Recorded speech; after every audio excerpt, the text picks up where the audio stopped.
My name is Michael Cuddy, and I conducted research on Army aviation deployments, specifically assessing maintenance readiness impacts for Operation Atlantic Resolve. Over the last 10 years, Army aviation brigades have been deploying to Operation Atlantic Resolve in Europe on a rotational basis. When they arrive, they have a very healthy maintenance status. When they leave, their maintenance status is very degraded, making it very hard for them to conduct operations back at home station. What you see on the right-hand side of this slide is an AH-64 with 500 hours of total flight time it can fly. To the right of that, you see the bank time percentage, which is a percentage of hours left that the aircraft can fly. And then to the right of that, you see a 100-hour window where when the aircraft gets within 100 hours of flight time remaining, it has to go into major phase maintenance operations, which brings the helicopter down for 30 to 45 days. So this is the vicious cycle that Army aviation brigades go through with maintenance readiness. The motivation for this research is really the aviation maintainers themselves. There's a lot of pressure put on their shoulders to maintain helicopters at a goal of 50% bank time at all times for contingency operations. And over the years, operational tempo, which is the amount of hours forecasted to fly for the deployment, have increased tremendously, making it very hard for maintenance operations to keep pace.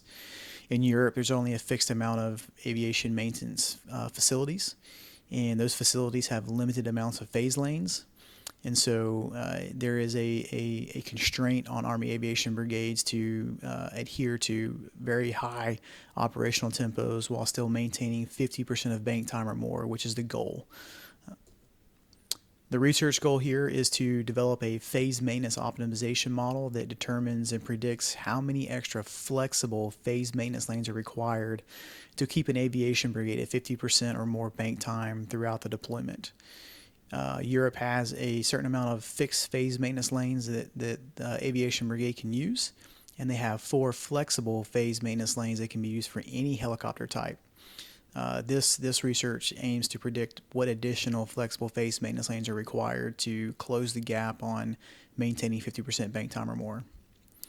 Here's some assumptions that were made going into the research itself, some factual information up front to include the line 2 and 3, which is the quantitative data used in this research, which is real-world 1st Air Cavalry Brigade Fort Cavasso's 2024 deployment to Europe, their projected flight hours for their aircraft types, and their incoming bank time percentage.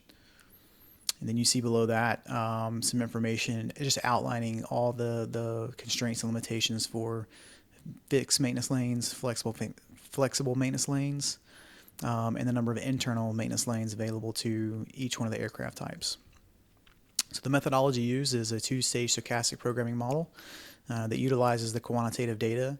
It's a mathematical model through Python that during stage 1 will allocate how much bank time percentage is available for each of the aircraft types, along with their forecasted hours to fly for the 9-month rotation, and it will determine the amount of additional flexible phase maintenance lanes required to keep the entire fleet at 50% or more bank time throughout the deployment.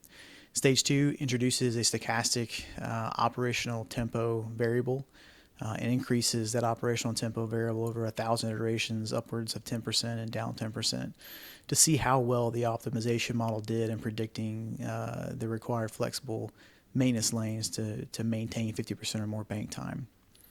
Then after the Monte Carlo simulation, that prediction is put out, and then the model validation metrics will determine how well it did. The results here, stage 1 results, show on the right-hand side, top graph, the optimal lane assignments. What you can see here is the UH-60 mics required 2 extra flexible phase maintenance lanes in order to keep the entire fleet at 50% more bank time. Stage 2 shows the results of the Monte Carlo simulation, 1,000 iterations, and it shows that over 99% of all iterations showed that the optimization model correctly predicted the total amount of flexible phase maintenance lanes required and kept the bank time percentage well above 50%. Here are the model validation metrics.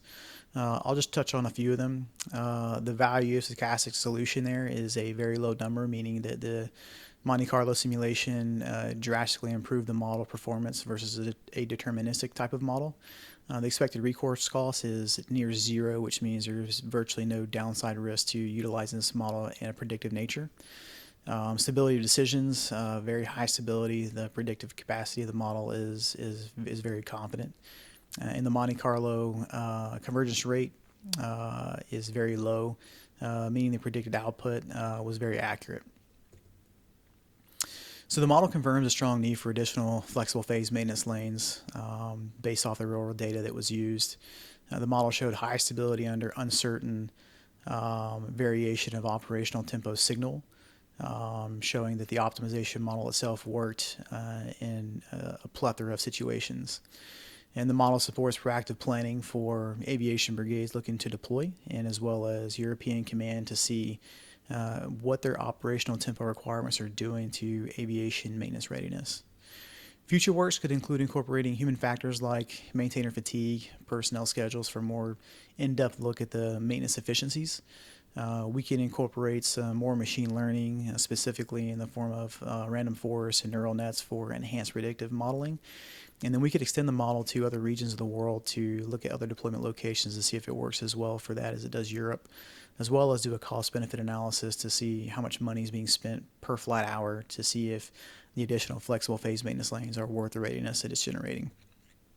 In conclusion, the model provides actionable insights for Army aviation brigades, readiness during Operation Atlantic Resolve. And with the 65% mean bank time percentage across all scenarios, the model predicts and keeps bank time percentage 15% above the Army goal of 50%, which is a very good outcome. This enables better decision making on the part of the aviation brigade looking to deploy, as well as helping European Command understand what they need to do in terms of adding additional flexible phase maintenance lanes or reducing their operational tempo requirements. Thanks.